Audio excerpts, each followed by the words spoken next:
This is a BMW 630i with the n52 engine, and this engine started to develop an overcooling issue after I installed a new radiator. Now that's something you don't expect after you install a new radiator, so at first glance I didn't really believe that that was the culprit, but when I analyzed it I came to the conclusion that it is indeed the new radiator, and that it's caused by a design or production fault in that radiator. Now the radiator I use is from NRF, and that's a reputable brand, but not the OEM one. And I contacted them and explained to them what I found out, and after some analysis from their side, they confirmed that indeed the radiator has a production or a design flaw and causes this overcooling issue. So that's actually quite interesting, and in this video I would like to explain to you how you can figure out if you have the same problem when your n52 is overcooling.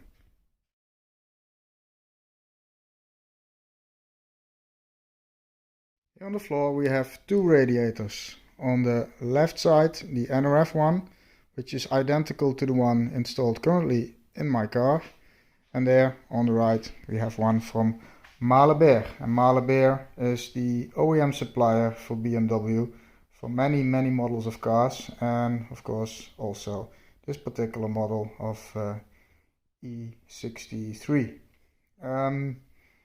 Now at first glance they look identical, with one difference. That's this bleeding valve, so that allows you to easily let off the cooling liquid from the car if you want. That's missing on this one, but actually it should be there. If you have the truly original radiator, which you get from the factory, there should be a bleeder valve also on the Mahle, which is here not the case. So you could say the NRF one is a really good copy, but that's only from the outside. The problem is that it's not identical from the inside, and that is causing the overcooling issue. And let me explain why that happens.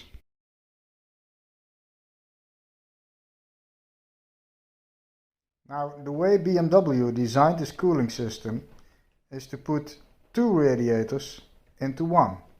What you see is over there a big inlet and there a big outlet, and that is for the engine cooling.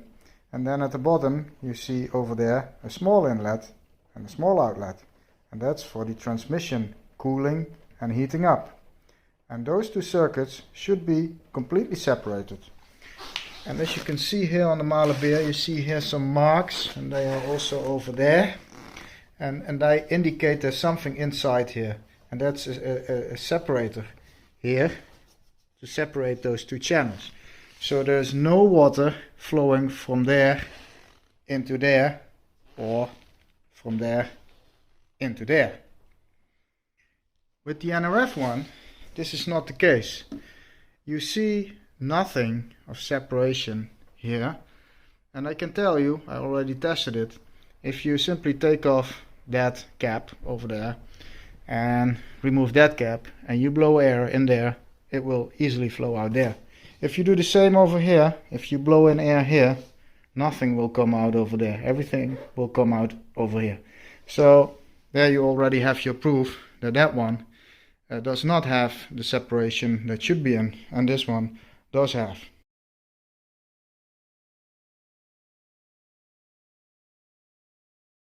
Now, why does your engine cool down way too much in case the separation is not in place?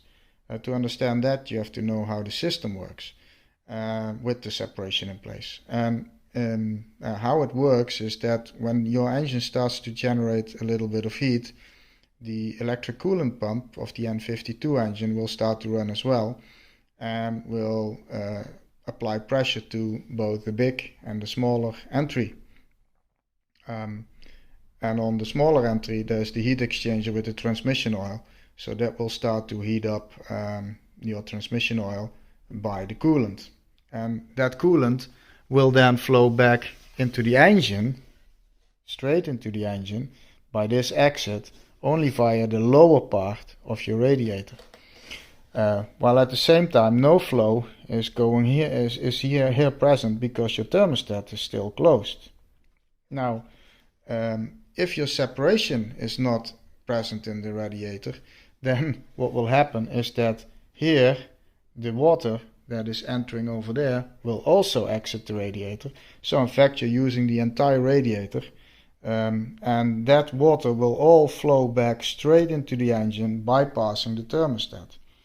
And on a winter day, this opening is large enough to cause way too much cooling for the engine, and you will notice that because your interior is not heating up properly anymore. And in my case, because I have an E63, I can see that my oil temperature is a lot lower than I expect it to be. On cooler days, and then I mean, let's say below 10 degrees Celsius, my oil temperature will not even reach 80 degrees Celsius, where with the normal, the correct radiator install, it will easily go up to 110 degrees Celsius.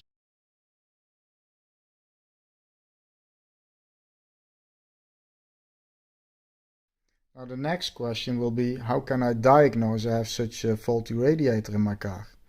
The way I did it is by installing a hose clamp on the lower hose of the radiator, so on the small exit of the radiator.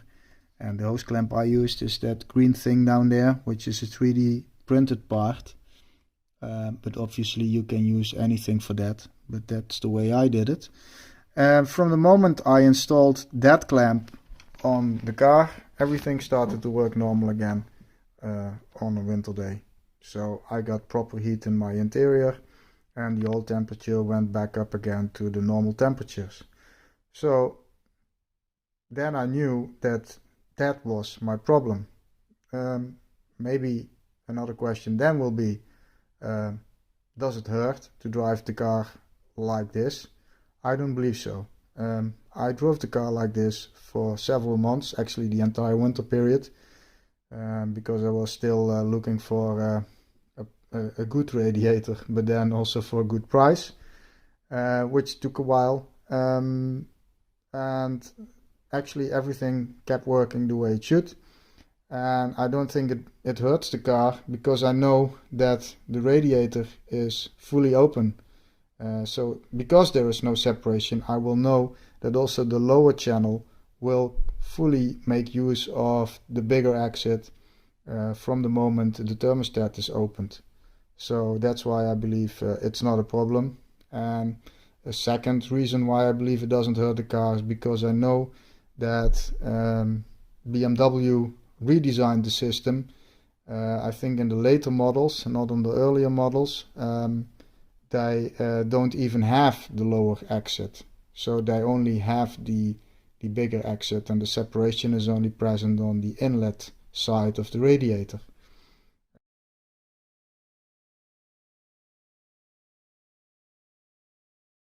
And then the last bit of information about the numbers. So this is the NRF number, which is the radiator with the design flaw in it. And that's the number I ordered as a replacement for Beer. Interesting to know is that, at least for my car, when you look it up, you get a different number for Beer. I ordered that one as well. Actually, that's how the whole story started for me. And I got one without the lower exit. So the smaller exit was not present on that radiator. So it didn't fit my car. That was the reason why I ordered this one. And then all the trouble started. So I knew I needed another one. And after some cross-checking of databases, I found out that on my car I needed this one, even though the databases of all the web shops said that it didn't or it doesn't suit my car, but actually it does.